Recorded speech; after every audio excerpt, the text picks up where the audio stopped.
Dexter Resurrection.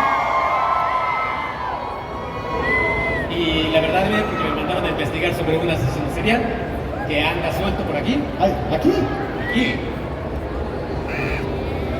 Está justo. No, a ti que te manda a hablar de crímenes. A mí me encanta hablar de criminal. Aquí está detrás. ¿Qué te parece si le ponemos un poco de cápsula? ¿No? Me parece perfecto. Está muy Sí. lento. Se viene algo fino. No sé si se les ocurre que una serie de un psicópata sea bueno. Yo estoy pensando en una en específico. Están aquí firmando a ti, Fernando. ¿Estás de acuerdo? Tal vez el mejor es que que vengan. Que venga. Sí. Muy bien. Vamos a llamarlos. Los llamamos. Excelente. Vamos a cambiar en inglés, así que pay attention. Today we are joined by the man behind one of TV's most unforgettable shows. We're diving into the return in Dexter Resurrection. And what it's like bringing this iconic show back after all these years. So please, let's welcome to the stage Michael C. Hall, David Zayas, Reynolds, and Scott Reynolds.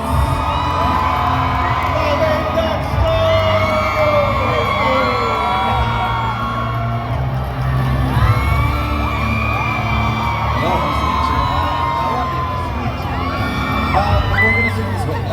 Say hello to everybody.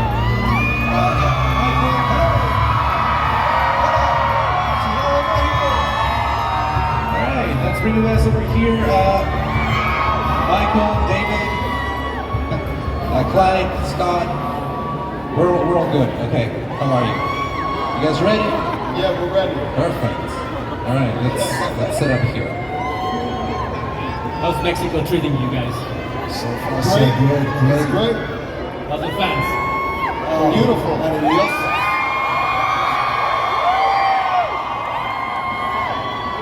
Has David taught you any Spanish at all? Poquito. Poquito. Muy bien. So, let's talk about Dexter. So I have my first question for you guys is, Dexter was part of the golden age of TV anti-heroes alongside Don Soprano and Walter White. In a world full of morally great characters now, how do you keep the show feeling fresh and relevant? Well, I mean, he's got a new lease on life that he's never had before. He's in a new place. He's in New York City. He's got a new smorgasbord of killers that he's found himself invited to dine with, and it's almost well, it's like he's been reborn. He has a second chance at life. He's discovered that life isn't done with him, and he's not done with it. Rediscovering the passion. La pasión. La pasión. La pasión. And also, what's different about Dexter than those guys are talking about, Soprano and Walter White, I feel is like Dexter thinks of himself as this monster, but we see this guy that sort of is becoming more human. In some ways, he's kind of breaking good, despite everything that he does. You know, but he's becoming more human. He's becoming more connected. He's kind of like he's hopeful. Yeah. And I think one of the advantages that Dexter brings that the other anti-heroes, as you call them, does bring is that we hear what Dexter's thinking, and that puts him in a different category than people who read it. And I think that's a big difference. Yes, the voiceover is crucial to Dexter Morgan. It's the only vulnerable, relatable, I think we're having some issues with your mic. I'm going to switch microphones. Sorry about that. Can you hear me? Yeah, that is way better. Yeah. Sorry, can you repeat what you said about the voiceover? And what's different about this show than other radio shows is voiceover. We get inside Dexter's head. We understand his vulnerability, his occasional confusion, his commitment, his relatability. It's something that we can all understand while caring about what Dexter's about to do. He also thinks the things we wish we could say. That is a great Or do. No, I do think them, but I don't say them. Boy. All right, so, well, you came, well, this was for my you came into the role of Dexter when cable dramas were just starting out, and now we have a lot of TV shows with basically film quality that rival them. Now prestige TV is the main event. So how has that shifted the kinds of roles that you have been offered, or what you look for in a project? I don't think what I look for has changed. You know, I just look for stories and scripts that I find, for some reason, compelling. You know, whether the role is big or small or whatever the context, whether it's on stage, in a movie, on television, it's just about something that inspires my imagination. As far as everything surrounding it, the greater trends, television having won. Right. Yeah. You know, I feel very fortunate to have caught some very, very sweet waves in the television ocean at a time that coincided with its emergence as a sort of powerful place for storytelling and acting, and this wave just keeps crashing. Keeps on giving, right now. That's right. And David, you said that Batista wasn't a big part on the original novels. How did you go and about making him your own on screen?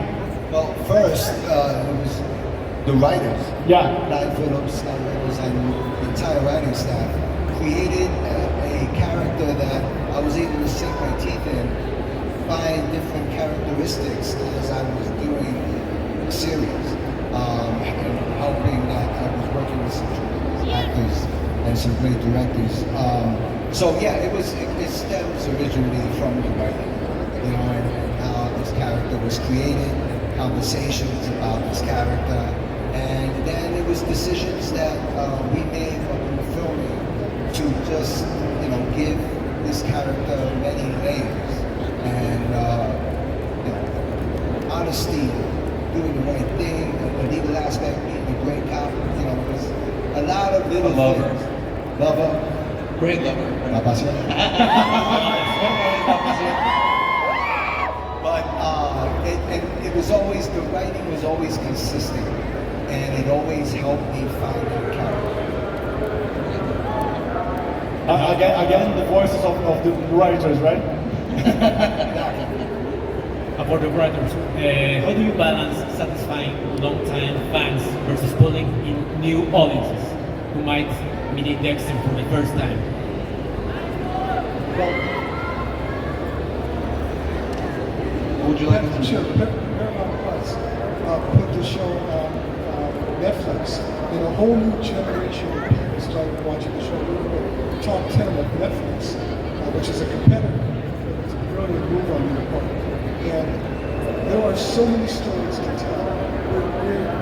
It feels like a new beginning, not that we're doing a 2-decade-old show. We're doing a 1-year-old show. And we're just privileged to be doing this. visiting the characters you presented? I mean, I am really excited. I just love this stuff. You met my co-host. I have a true crime podcast with my co-host back there. Yes. I'm really excited about this. But now with social media, now a major part on how fans engage with the show. Do you feel like you have to be more in tune with how the audience reacts, or do you just not look into that that much? I leave that preoccupation to other people. I don't know. Yeah, I mean, yeah, for my part, I try not to pay too much attention to it. My brain is too sensitive. But I don't really, I'm sorry, I don't really, you know, look at that aspect of social media. I have a 16-year-old grandson. He lets me know everything that's going on in social media. And so, yeah, I just try to just do the job at hand and try to just play Batista without any, I think it would confuse me as well. Start seeing statements or recommendations or advice from the fans that are out there. So I like to keep it simple. I'm aware of it. You know, people hit me on Twitter all the time for X or whatever. But one of the things that we as writers and actors think when we're making it, it's kind of ours. And then the minute we put it out there, it's yours, right? It's the fans. And they can do what they want. You know, hopefully they love it, right? They love it, right? Yeah, I mean, that sounds good. I think they love it. You guys love it? Good question. We got here. Another thing about social media is it's hard to stay away from, but everybody's anonymous, everybody's encrypted. People love it, people don't love it. At the end of Blood, when Harrison shot Dexter, the social media went crazy against it. We were very unhappy, and I was particularly stricken by it. I called Michael to talk about it, and his wife took the phone from him. And she said, Clyde, 6,000 people have trouble with what you did. 11 million people watched it. Do the math. And a lot of them are here tonight, and they're very happy. And was there a specific theme or question that both of you wanted to address now in Resurrection that you couldn't do it because it didn't fit in the previous seasons? Well, specifically the relationship between Dexter and Harrison is something that we get to now because Harrison is a young adult. We get to pursue some pretty adult father-son issues.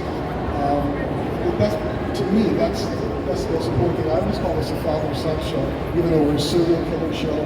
We happen to be very funny, and we're not as gory as people think. Yeah. And it's about characters and relationship. If you get the characters and the relationships down, the audience will come back and enjoy the show. David, what was your first reaction when Clyde Phillips told you, hey, what about coming back for Dexter? First of all, it was a Zoom. Yes, that's right. And as soon as I heard it was a Zoom call, I was like, wait a minute. Can this be? And we got on the Zoom and we spoke, and I don't think I let them even finish asking the question if I would come back. I immediately said, yes, I'm in. I'm in all the way. And what about you? Yes, Michael. How about you? Well, I think I'm the one who actually got the ball rolling this time around. Oh, nice. I had a conversation with Marcos Siega, producing director, Brazilian, about just the notion that, you know, that gunshot didn't necessarily have to kill Dexter. He didn't shoot him in the head. He was lying down on a very, very, very cold floor in the forest, and Marcos said, you should talk to Clyde about it. So I called Clyde and I talked to Clyde and Scott about it, and they responded to the notion and came up with an idea about how to execute it. We brought Gary Levine and Showtime into it. The next thing I knew, it had gained its own momentum, and I found myself increasingly compelled by the idea that he didn't die, and that finding himself on the other side of this would give him a new lease on life and the code and his mission and his purpose that he'd been craving and hadn't up to this point quite been able to grasp. And that's where he is when we find him. Michael's phone call to me was basically 4 words. Can you unkill me? And then I immediately called Scott. We were on 2 different coasts. We zoomed back and forth, figured it out in about 5 or 6 days, ran it by Michael. He said, I'm in. We ran it by Paramount Plus and Showtime. And they said, hire a writing room. And here we are. Michael, you were saying about you're freezing after the shot. I mean, this is for all of you. What is more difficult, to shoot in the cold or now in New York? The cold is harder than the heat, man. I welcome the heat much more than the cold. Some of our first days shooting this show, it was like 2 degrees Fahrenheit, like way below zero, and I couldn't focus on anything other than trying not to shiver. Yeah, there were some of the scenes. We were shooting several on the days where you were like, my goal is to not shiver, like with Christy Ritter. Yeah. Just don't shiver. Just don't shiver. Yeah. But on New Blood, we were shooting on a frozen lake. Oh my God. And the wind would shift. And suddenly I asked one of the ADs what the temperature was, and she said it was 16 degrees, and then the wind, Fahrenheit, and then the wind shifted. I said, what is it now? And she said, -2, because it's just wind coming across ice to where we're all standing. It was a brutal shoot. And it was also during COVID. Yeah. So we all had to be in individual cars. Everybody except the actors had to wear masks. We were all tested 6 times a week. And we made it. Production nightmare. David, this is a question for everybody because we're running out of time, but I think this is a very interesting question. Fans love Dexter despite him being, a killer. But why do you think the audiences are so drawn to the character of Dexter? Is it the charisma? Is it the code? Is it something darker? Like, I think if a show like this appeals to as broad an audience as it does, it probably appeals to different people for different reasons. But I think people relish the chance to spend time with someone who is taking responsibility for his darkness and is taking some control of his little corner of the world. I think the voiceover element that we talked about earlier gives the audience a sense that they're inside the character's head. It's a sort of intimate experience. You're subjectively experience the world through his eyes. And there's something about the magic of all those elements that keeps people leaning forward. That's amazing. It's been a pleasure talking with you. Everybody's fine. Están emocionados para ver Dexter Resurrection. Thank you so much.